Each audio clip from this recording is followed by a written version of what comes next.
Bogota, Colombia AP. Security forces in Colombia have killed one of its most wanted drug fugitives, the alleged number 2 leader of a ruthless criminal network that arose from disbanded right-wing paramilitary groups to become the nation's largest drug trafficking organization.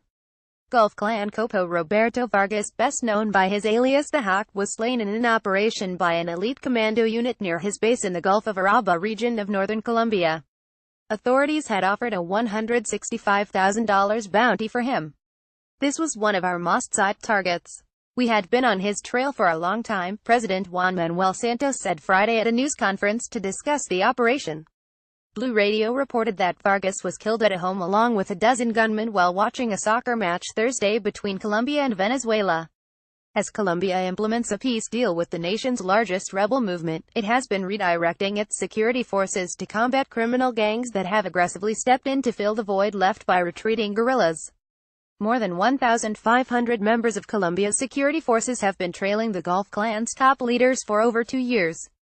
During that time they have seized more than 100 metric tons of cocaine believed to belong to the group. Vargas' background: he had 22 arrest orders for crimes including murder, extortion and drug trafficking, mirrors Colombia's bloody recent history and the sometimes blurred lines between criminal activity and political insurgents. He is believed to have gotten his start as a gunman with the leftist Popular Liberation Army and then later switched sides and joined the rebels' Battlefield Enemies, a right-wing paramilitary group. When that militia demobilized in 2006, he joined an emerging criminal band now led by Dairo Usuga, the country's top fugitive, for whom the United States has offered a $5 million reward.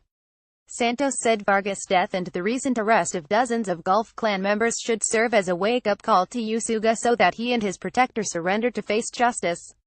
But some authorities in the turbulent Urabá region expressed concern that the Gulf Clan could retaliate. Earlier this year the group carried out a rash of police killings to intimidate officers, in the style of the late drug lord Pablo Escobar. The campaign against the Gulf Clan comes at a time of flux in Colombia's drug war.